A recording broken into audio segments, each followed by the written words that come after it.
Gordon, when I look at Gordon, and like I said, I love him. He's highly ranked in my fantasy rankings this year.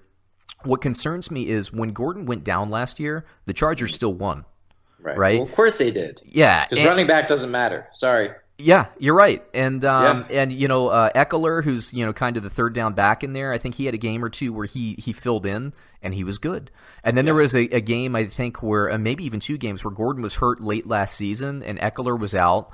And they had this guy, I think his name was Jackson or something like that, third-string running back. He comes in, he goes for over 100 yards, gets a couple touchdowns.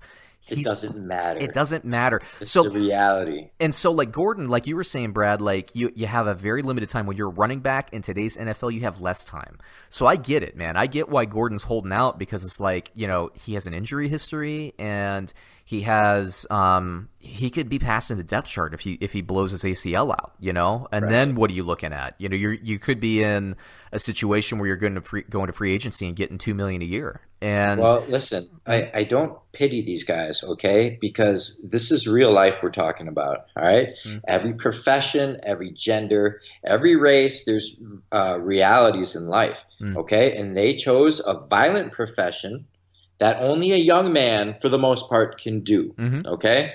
On top of that, he chose a position that is far less important than it used to be. Not his fault, not anybody's fault. That's just the reality of it. Yep. Right.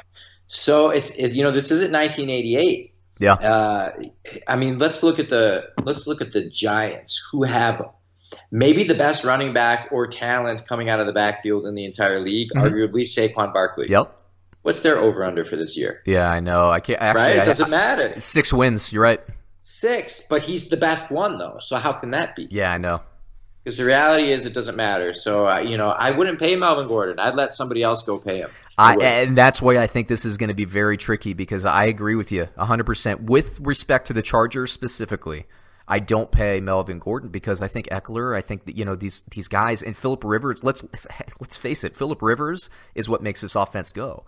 And so, you look at last year, we were talking last year about Pittsburgh and Le'Veon Bell, and our thought – going in is, at this time last year, we're like, Le'Veon's holding out again. He'll probably get a deal the last week of training camp and, maybe the first week of the season or something. Well, you're already starting to hear buzz that Gordon is willing to take this into the season, and I think the Chargers are willing to take this into the season. So I wonder, because I'm with you, Brad, I wouldn't pay Melvin Gordon. Right. I invest, if anything, I invest in Keenan Allen and keep him happy so that Rivers can keep moving the chains in the passing game.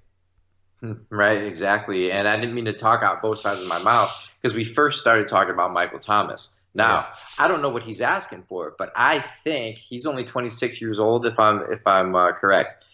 I think that he's in his prime and he's a receiver. So I think I'd be more willing to pay Michael Thomas than I ever would be Melvin Gordon.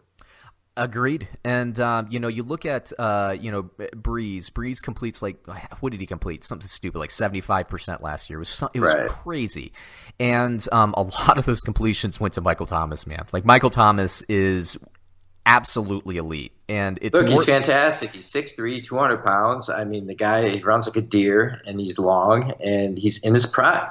And what about him specifically is, you look at all these guys, you look like the other elite guys, like DeAndre Hopkins, who we talk about on the show quite a bit. He's very impressive, right? We were talking about him. I think he's a 99 in Madden, right? So he's well respected. Right.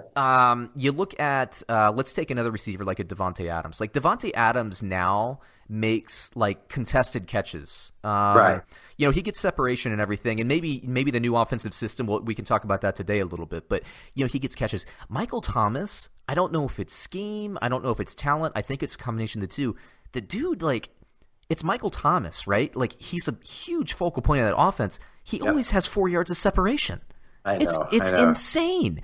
And it's insane. The combination of talent, physical talent and scheme and knowledge, I think you got to pay Michael Thomas. You got to get him up there, and you got to get him in training camp. Because what I worry with respect to Michael Thomas, he plays like a start and stop position. What I mean by that is you're running off the line and you're stopping.